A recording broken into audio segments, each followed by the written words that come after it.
456장. 거친 세상에서 실패하거든.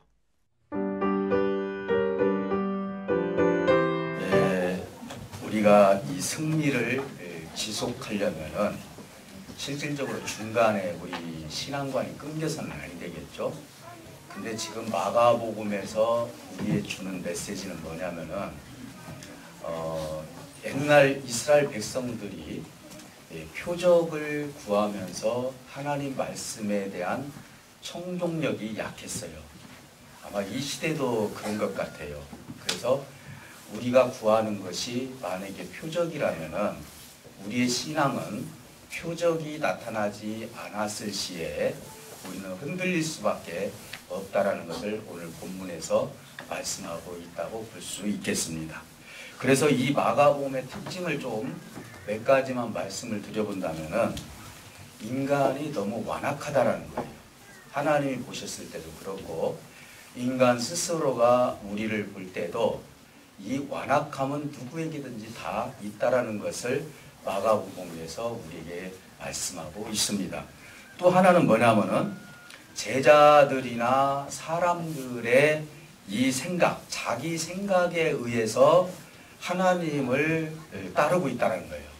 하나님 생각에 의해서 우리가 순종하며 그분께 따라가는 것이 아니라 내 생각에 맞지 않으면은 하나님에 대한 따름이 적을 수가 있고 흔들릴 수밖에 없다는 것을 마가복음에서 지적해주고 있는 것입니다.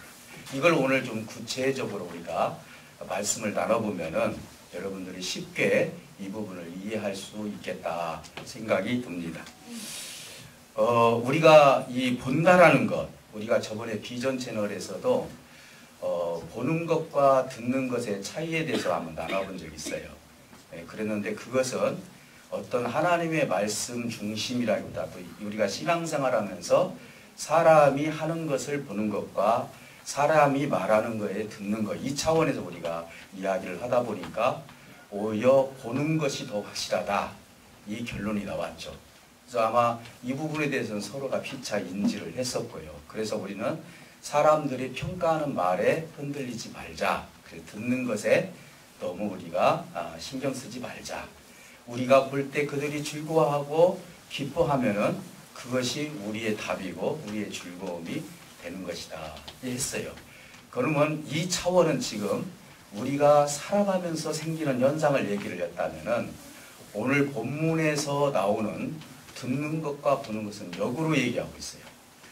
우리 주님께서 역으로 우리에게 말씀하고 있어요. 다시 말씀드리면은 보는 것보다도 듣는 것이 신앙생활하는 데서 더 유익하다, 이 얘기를 한 거예요. 좀 결론적으로 말씀을 드리면은 표정만 보지 말고 하나님의 말씀을 청종하라는 의미가 마가복음의 마지막 부분에서 우리에게 말씀하고 있다는 것입니다. 오늘 왜 예수님께서 14절에 보면은요, 제자들을 꾸짖으셨는가? 참 우리 주님이 웬만해서는 꾸짖지 않으시는데 제자들이 다 모였어요. 모여있는 상태에서 이들을 꾸짖었어요.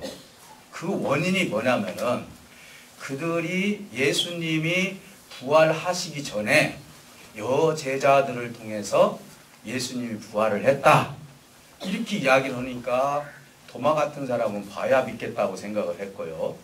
그리고 나머지는 좀 의아했어요. 이거에 대해서 확신이 없었다는 것이죠. 우리 예수님은 그 부분을 충분히 인지하고 있었죠. 다시 말씀드리면은 이들에게는 무엇에 지금 숙달이 되어 있냐면은 표적에 숙달이 되어 있어요. 병든 것을 고친다거나 죽은 자를 살린다거나 무리를 걷는다거나 예수님이 그동안 표적을 해놓았던 이걸 생각을 하니까 그 부활을 했다는 우리 예수님을 직접 보지 않고는, 표적을 직접 보지 않고는 믿음이 생기지가 않는 거예요. 그래서 우리 주님이 제자들에게 이 얘기를 한 거예요. 왜 이렇게 믿음이 없느냐? 이들이 이미 내가 부활을 했다라는 것을 이야기를 했고 그 사람들의 말을 왜 듣지 않았느냐? 그리고 내가 수시로 부활할 것이라고 이야기를 했는데 예수님께서 하시는 표적에만 관심이 있었지 예수님께서 말씀하시는 이 말씀을 청종하지 않은 제자들을 책망해 주신 거예요. 오늘 이 시대도 어떻게 보면 그렇게 역으로 돌아갈 수도 있죠. 만약에 이 군산열린교회에 큰 표적이 일어나면은 엄청난 숫자가 몰려올 거예요.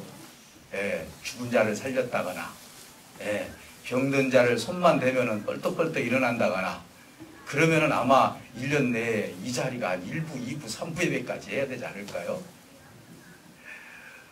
우리 주님이 그것을 원하실까요?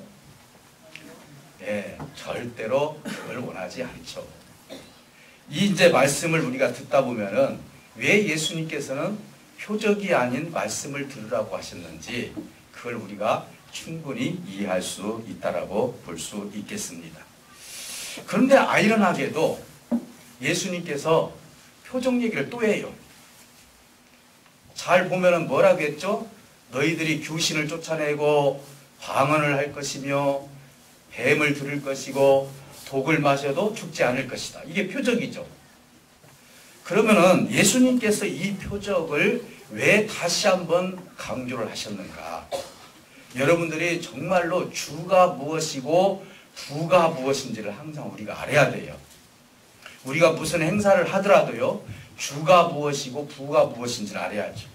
예수님은 이 부분을 이야기하신 내용은 표적이 복음을 위해서는 필요하다는 거예요. 방편. 하나의 이 도구로 쓰는 것이 뭐예요? 표적이죠.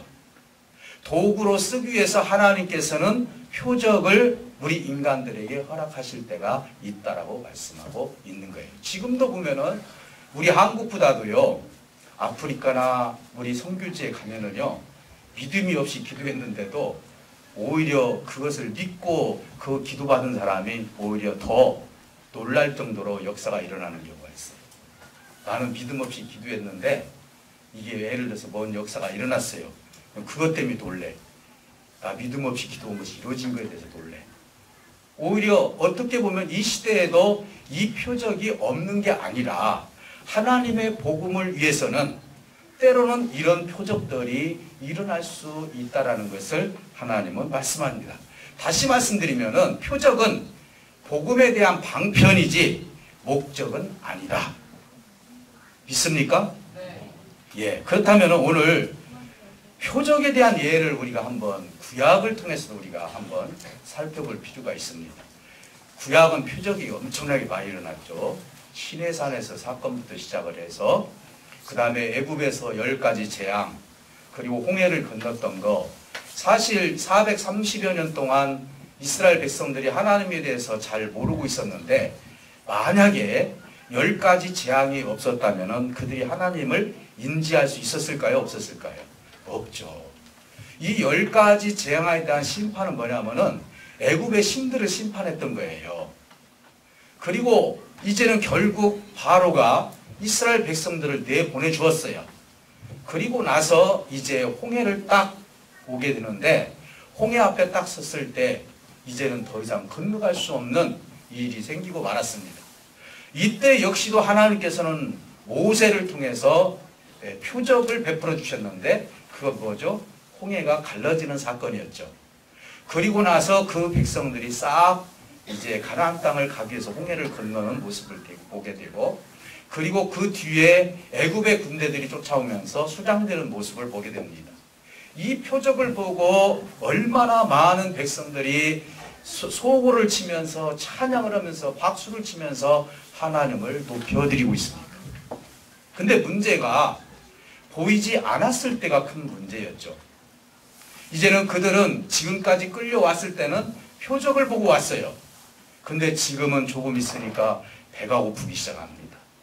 물이 없습니다. 보이지 않는 것. 지금까지 보이지 않는 하나님이 표적을 행사해 주었는데 이 표적까지 먹는 문제나 마시는 문제까지 표적으로 만약에 하나님께서 그들에게 공급을 했다면 이들에게는 불평과 불만이 나오지 않았을 것입니다. 근데 하나님께서는 여기까지였습니다. 하나님께서는 이 표적을 이들이 목적으로 할까봐 하나님께서는 더 이상 표적을 여기서 딱 그쳤습니다. 일단 그쳤어요. 그러고 나니까 이들에게 생기는 문제가 무슨 문제가 생겼습니다. 불평과 불만이 생기기 시작하죠. 먹을 것이 없다. 마실 것이 없다. 이곳에서 우리가 어떻게 살 수 있느냐 라고 하면서 그동안 하나님이 표적을 베풀었던 것에 대해서는 그들이 다 받아들였지만은 하나님이 표적을 주지 않으니까 여기서는 더 이상 하나님의 말씀을 청종하기보다도 하나님이 그동안 말씀했던 것을 기억하기보다도 도리어 이들은 불평과 불만이 생겼다는 것을 볼 수가 있는 것입니다. 사랑하는 성도 여러분, 하나님 말씀에 듣는 훈련이 결여됐다는 것이죠. 오늘 많은 사람들은요, 그 시대나 이 시대나 세상은요, 어떻게 우리가 끌고 가냐, 자신을 눈으로 보고 끌고 가고 있어요. 눈이 보이는 대로 우리가 끌고 가고 있다고요. 여러분들은 무엇을 선택할 때 눈으로 판단하십니까? 아니면 그것을 모든 것을 파악을 해서 마음으로까지 판단하십니까? 오늘 우리는 수도 없이 눈으로 판단하는 경우들이 많이 있습니다. 우리가 인지할 수 있는 것은 눈뿐만 아니라 여러 가지 요소들이 우리에게는 너무너무 많은 요소들이 있다는 것을 우리가 인지하지 않으면 우리는 신앙생활하면서 실패할 수밖에 없고 눈으로만 보고 하나님을 믿게 된다면 우리에게는 큰 신앙의 문제점이 생길 수도 있다는 것을 교훈해주고 있는 것입니다. 사랑하는 성도 여러분, 오늘 우리는 무엇보다도 구약 때부터 지금까지 보면 다 눈으로 판단했죠. 창세기에서 이 아담과 하와를 통해서 특히 하와가 눈으로 뭘 봤습니까? 선악과를 봤을 때 보암직스럽고 먹음직스럽다. 뭘로 판단했죠? 눈으로 판단하고 따먹었습니다. 자, 여러분 잘 알다시피 그 아브라함과 조카 롯이 이제 하란을 떠나서 이제 가나안 땅을 갔을 때 그들의 그 양떼와 그리고 그들의 재산이 막 드러나면서 이제는 서로가 갈라질 때가 되었어요. 그래서 아브라함이 조카 롯을 불러놓고 뭐라고 얘기합니까? 네가 좌하면 내가 우하고 우하면 좌하겠다 했을 때 조카 롯은 딱 보니까 소돔과 고모라성이 마침 에덴 동산 같더라. 뭘로 판단했죠? 눈으로 판단하고 나는 그쪽으로 가겠습니다 라고 얘기했습니다. 그때 하나님께서 바로 이어서 롯에게 나타나는 것이 아니라 하나님께서 아브라함에게 나타나셔서 뭐라고 합니까? 내가 너에게 큰 복을 주리라. 뭔 말이죠? 네가 눈으로 판단하지 아니하고 내 말씀에 청종한 것에 대해서 하나님 것은 다시 복을 주실 것이라고 말씀하고 있는 것입니다. 여러분, 신약에 와서는 어떤 비유가 있습니까? 땅을 파보지 않은 밭이 있습니다. 눈으로 봤을 때는 거기가 자갈이고 도무지 기구를 넣어가지고 파더라도 그 밭을 간다는 것은 너무 어렵습니다. 근데 어떤 사람이 그래도 열심히 파보자 해서 그 땅을 팠을 때 그 속에 검은 보화가 있었습니다. 보화가 있었는데 그걸 다시 덮어놓고 그리고 나서 그것을 땅을 샀습니다. 천국은 마치 이와 같다라고 말씀하고 있습니다. 이건 뭐죠? 천국은 눈으로 판단하는 것이 아니라는 것입니다. 많은 사람들은 그곳이 자갈이 있고 그리고 그것이 바위가 있기 때문에 그것을 파봤자 아무것도 없을 것이라고 생각하면서 그걸 무시를 합니다.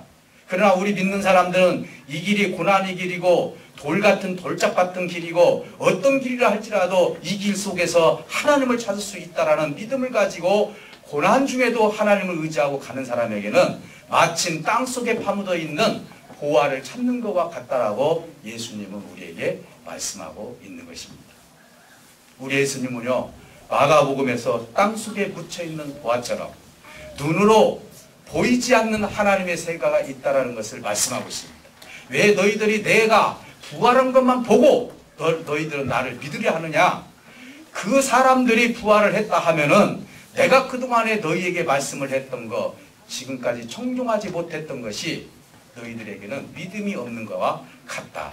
너 역시도 또 세상 사람들과 같이 나에게 오는 것은 먹을 것이 있고 세상 것이 해결되기 때문에 나에게 온다라고 주님께서 말씀하신 것처럼 12 제자에게 주님께서 심하게 책망했던 이유는 너희는 세상 사람과 다르지 않느냐. 그럼에도 불구하고 나를 보고 있는다는 이 자체는 너희에게 믿음이 없다는 것을 주님께서 지적해주고 있는 거예요. 오늘 수많은 사람들은요, 눈으로 교회를 판단합니다. 눈으로 그 사람을 판단을 해요.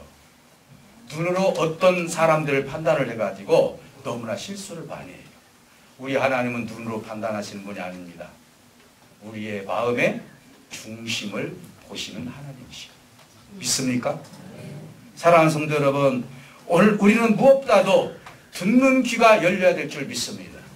하나님께서 주시는 하나님의 생명의 말씀을 청종할 수 있는 능력이 저와 여러분들에게 있어야 된다는 것입니다. 그걸 통해서 깨달을 수 있고 찾을 수가 있는 것입니다. 부활의 주님은 어떻게 보면은 우리에게 주신 그 메시지를 통해서 역으로 또 한 가지 우리에게 교훈을 주십니다. 이렇게 표적에 대해서 말씀하십니다. 예수님이 지금 부활하셔서 나타난 자체도 제자들에게는 표적이죠. 그때 주님은 이렇게 말씀하십니다. 이제 내가 아버지의 집에 갈 날이 됐다. 그러면서 이제는 표적이 아니라 보이지 않는 하나님을 그들에게 말씀하고 있습니다. 내가 끝날까지 너희와 함께 할 것이다 하면서 그 표적이신 부활의 몸이 하나님 나라로 승천하시면서 안 보이기 시작합니다. 이것은 우리에게 주시는 큰 메시지가 있습니다. 그동안까지는 주님께서 보여주었는데 이제는 하늘로 승천하신 다음에 우리 하나님께서 나와 함께 하실 것이라는 것을 약속해 주셨기 때문에 하나님이 우리에게, 주님이 우리에게 부탁하신 것은 어떤 의미냐? 이제는 표적보다도 하나님 말씀에 청종하기를 원한다 라는 것이 주님의 마지막의 메시지였다고 볼 수 있는 것입니다. 사랑하는 성도 여러분, 베드로 후서에서 이제 베드로는 이렇게 말합니다. 의로웠던 롯이, 아까의 아브라함과 롯이 소돔과 고모라 성을 선택했던 롯은 그곳에서 의인으로 갔습니다. 하나님은 그에게 의인이라고 얘기를 합니다. 그런데 베드로 후서에서는 이를 향해서 이렇게 말씀합니다. 의인이었던 롯은 상당히 많은 고통과 심령의 상함을 받았더라. 이렇게 표현을 하고 있습니다. 사랑하는 성도 여러분, 그는 보는 눈으로 시행을 했기 때문에 그에게는 고난과 역경과 어려움이 올 수밖에 없었다는 사실을 이제 베드로는 이제 롯을 통해서 말씀하고 있는 것입니다. 내가 왜 이렇게 고난이 많고 힘든 일이 많이 있는가? 어려움이 많이 있는가? 혹시라도 내가 눈으로 판단하고 눈으로 내 길을 가고 있지는 않은지 오늘 저와 여러분들이 다시 한번 그 길을 내가 점검해 본다면은 정말 내가 하나님의 말씀을 청종하면서 하나님의 길을 가고 있는지 아니면 내가 눈으로 보며 판단하면서 화려한 것만 보고 가다가 마침 롯처럼 그 화려한 장소에 가서 그에게 마음에 상함이 생기고 어려움이 생긴 것은 아닌 것인지 오늘 이제 2019년도를 우리가 마무리를 하면서 어찌 보면 이 말씀이 마지막의 말씀이지만은 새해를 맞이하는 우리가 어떤 자세로 하나님 앞에 하나님의 뜻을 이루며 그 길을 가야 될지를 말씀하고 있다고 볼 수 있겠습니다. 사랑하는 성도 여러분, 때로는 표적도 일어납니다. 병든 자가 고침도 받습니다. 가난한 자가 부한 자가 되고요. 이루 말할 수 없는 일을, 우리가 해결할 수 없는 일을 하나님이 해결해 줄 수도 있습니다. 그러나 이것은 절대적으로 목적이 아닙니다. 이것은 복음을 위한, 예수님을 믿기 위한 우리에게 주시는 표적이지 방편이지 이것은 목적이 아니라는 것을 하나님은 말씀하고 있는 것입니다. 그러니 오늘 우리가 무엇보다도 이 2019년도를 잘 마무리하시면서 2020년도를 우리가 준비를 할 때는 하나님 말씀에 내가 청종해야 되겠구나라는 마음을 가지시고 오늘 다시 한번 내 마음을 정리하고 그리고 다시 한번 하나님 앞에 2019년 한 해를 하나님께서 나에게 주시고 실수도 하고 어려운 일도 있었고 힘든 일이 있었다 할지라도 나는 끝까지 하나님의 길을 끝까지 가겠습니다라는 그 믿음을 가지고 말씀에 청종할 수 있는 저와 여러분들이 되시기를 주님의 이름으로 축복합니다. 오늘 우리가 기도할 때 하나님 반드시 우리에게 하나님의 은혜를 덧입혀 줄 줄 믿습니다. 우리 다 같이 기도하실 때 하나님 내가 그동안 눈으로만 내가 판단을 하고 눈의 길로만 갔다면은 내 마음을 주님 정립해 주시고 이제는 하나님 말씀을 존중할 수 있는 이제 열릴 귀가 열려서 하나님의 뜻대로 살아갈 수 있는 말씀대로 살아갈 수 있는 우리 자신이 되게 달라고 우리 다 같이 기도하시면서 마지막 2019년도 주일 우리가 하나님께 기도를 올려드립니다.